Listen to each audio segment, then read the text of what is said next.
warahmatullahi wabarakatuh. Waalaikumsalam warahmatullahi wabarakatuh. Saya Usman Hasanah dan di sebelah saya Dewi Fatimah. Kami akan membawakan materi tentang upaya pencegahan korupsi. Tindak pidana korupsi masih menjadi permasalahan pelik di berbagai negara, termasuk di Indonesia. Indonesia sendiri merupakan negara yang memiliki indeks korupsi sebanyak 618 kasus. Indonesia juga menempati peringkat ke-96 dari 180 negara pada awal tahun 2022. Perilaku korupsi di Indonesia sangat terkait erat dengan dimensi penyuapan, pengadaan barang dan jasa, serta penyalahgunaan anggaran yang umumnya dilakukan oleh pihak swasta dan pegawai pemerintahan. Oleh karena itu, upaya pencegahan korupsi sangat diperlukan.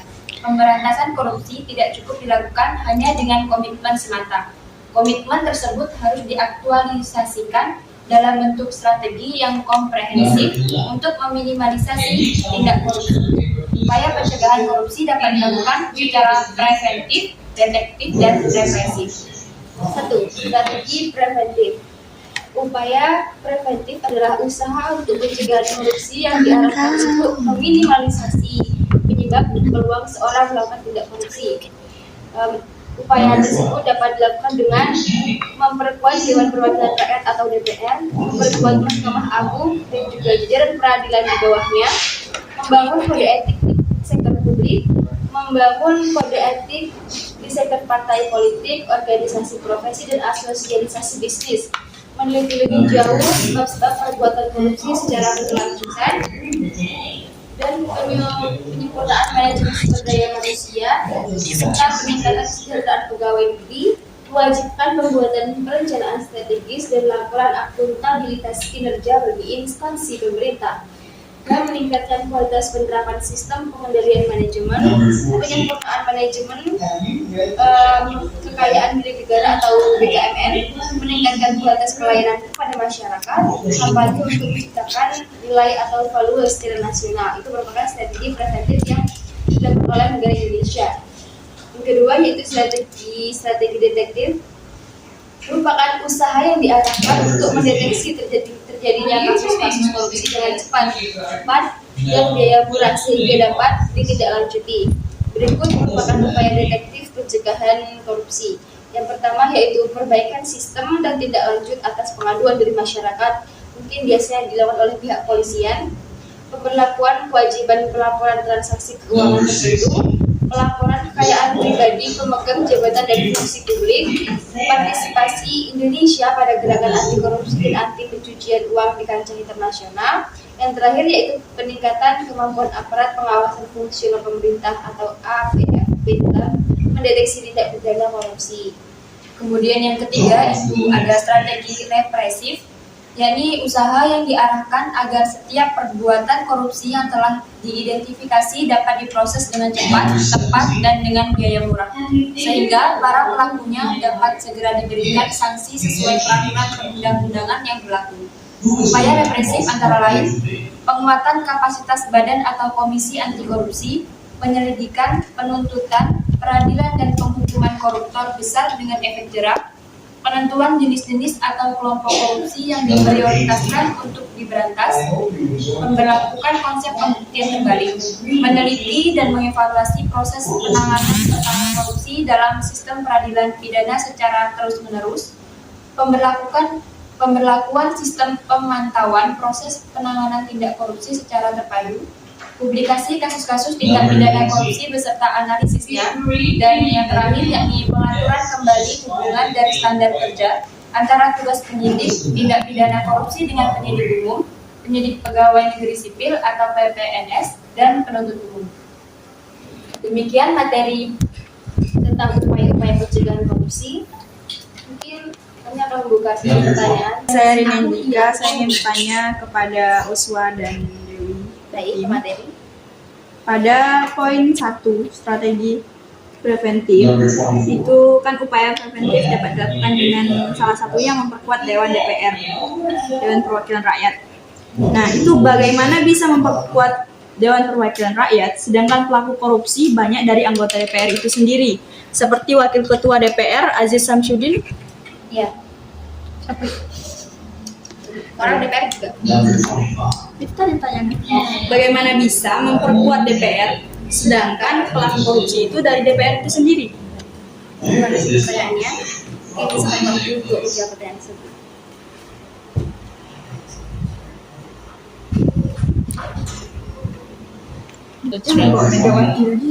Jadi di strategi detektif kan ada pelaporan kekayaan pribadi, pemegang jabatan dan fungsi publik.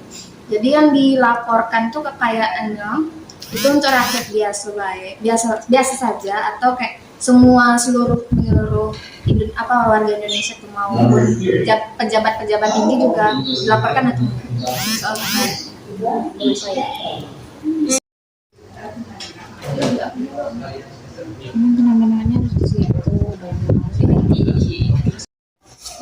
Kalau menindaki kan upaya untuk mencegah korupsi pejabat daerah kan pejabat daerah kan memiliki kekuasaan di daerah.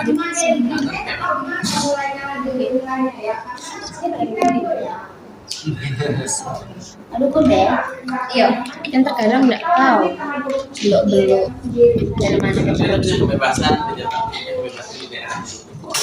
Oh, mantap ya. Makanya tuh tahu dari mana dia kan? Dari di swab, di sama DPR.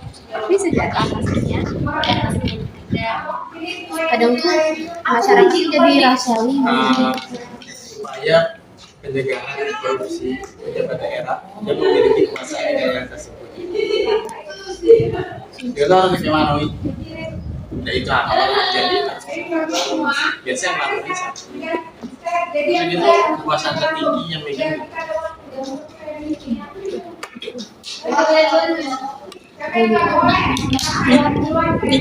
Kami coba menjawab pertanyaan dari Kak Ikri. Tadi pertanyaannya adalah siapa saja yang berkewajiban melaporkan kekayaannya kepada pemerintah.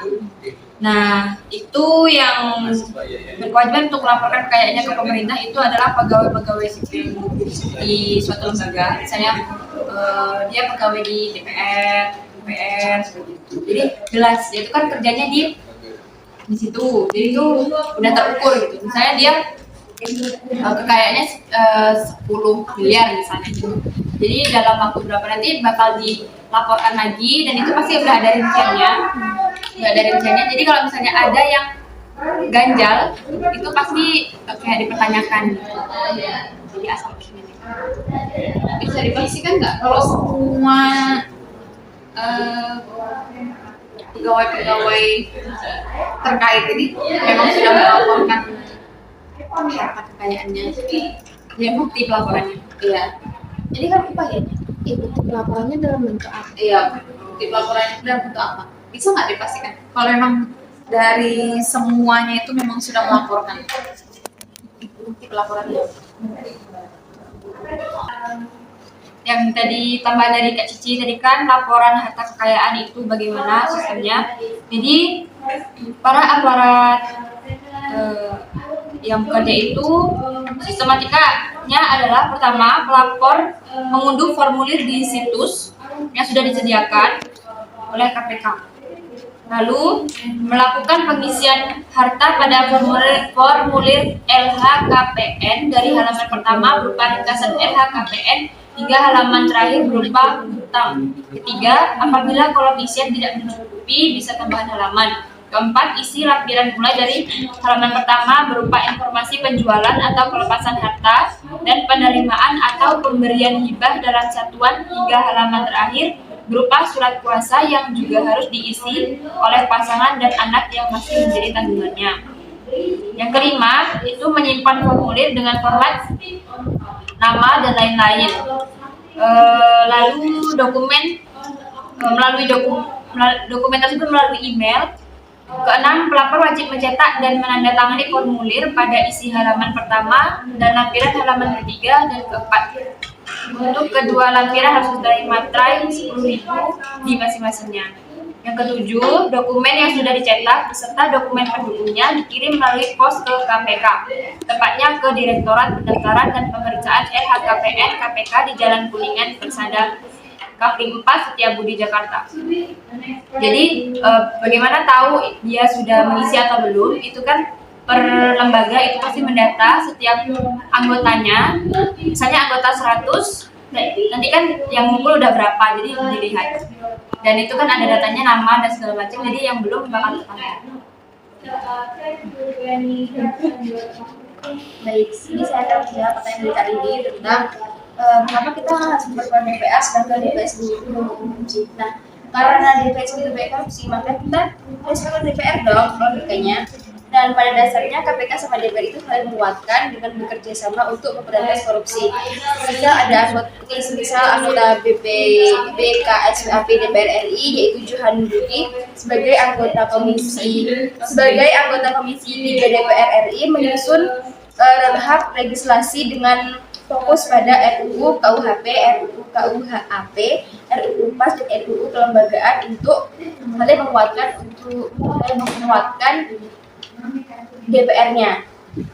Nah, kenapa DPR ini banyak korupsi? Ada beberapa faktor. Yang pertama yaitu sistem suasana kebatinan individual dari para bersangkutan yang korupsi itu sudah tidak baik gitu loh. Jadi bagaimanapun yang harus kita ubah adalah mungkin lebih ke perkuat lagi kualifikasi dalam pemilihan kader DPR supaya tidak terjadi lagi seperti itu.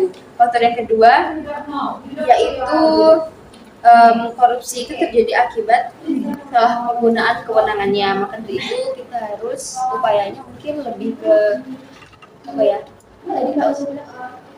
harus meningkatkan analisis ataupun penelitian, lebih ke segala info tentang DPR itu harus dicakup oleh pemerintahan atasnya seperti KPK. Seperti tadi, tindakan upaya yaitu mengumpulkan semua info tentang kekayaannya, Laporan kekayaan itu juga dalam bentuk meningkatkan DPR kita. Begitu. Oke. Menyebabkan DPR banyak korupsi. Jadi dari kesalahan itu kita harus meningkatkan DPR kita. Tapi kalau secara gaji kan dia udah terpenuhi tuh. Nah, dari gaji itu yang saya tahu gaji itu udah diterima ke dia, tapi dia itu masih yang lain gitu loh. Masih tidak merasa cukup. Dengan fasilitas yang udah dikasih dari DPR, Karena ketuanya. gaji itu banyak dipakai untuk gaya hidup, bukan untuk kebutuhan hidup. Iya. Kalau gaji sebesar apapun, sekecil apapun, kalau untuk kebutuhan hidup cukup. Tapi kalau untuk gaya hidup itu nggak akan cukup. Jadi kedepannya harusnya pemilihan DPR gimana, Mbak? Ya itu tadi meningkatkan kualifikasi dalam pemilihan kader DPR, karena itu harus diperketat lagi. Banyak kan sekarang misalkan dari TNI ataupun polisi yang ambil dari lulusan pondok karena emang harus diperbaiki dari individualnya dulu. Emang itu mempengaruhi agama? Enggak, bercanda. Untuk pertanyaan yang dari Aji, yaitu upaya pencegahan korupsi pada pemerintah daerah tertinggi di wilayahnya. Nah, untuk pencegahan korupsi di wilayah itu kan sama saja. Berarti yang pertama itu pelaporan dari pihak-pihak yang sudah mengetahui. Jadi pelaporannya kan melalui tahapan-tahapan yang sudah ditetapkan. Dia tetap bisa dikenakan sanksi ya, karena walaupun dia tertinggi di wilayahnya, namun kan yang berurusan yang korupsi itu kan maksudnya yang berwenang dalam hal korupsi itu kan ada tingkatannya yang lebih tinggi lagi. Jadi bukan berarti dia udah di paling tinggi di pemerintahan terus dia nggak bisa untuk menerima sanksi. Tetap saja jika pelaporannya itu tadi sudah memenuhi tahapan-tahapan dan syarat-syaratnya. Kalau KPK aja kalau korupsi harus dihukum. Alhamdulillah baik, mungkin cukup sekian diskusi kita mengenai upaya-upaya pencegahan korupsi. Saya dulu Fatimah dan juga saya Uswatun Hasanah. Terima kasih atas partisipasinya yang sudah mengikuti diskusi hari ini. Kurang lebih mohon maaf. Semoga bermanfaat. Wassalamualaikum warahmatullahi wabarakatuh. Waalaikumsalam warahmatullahi wabarakatuh.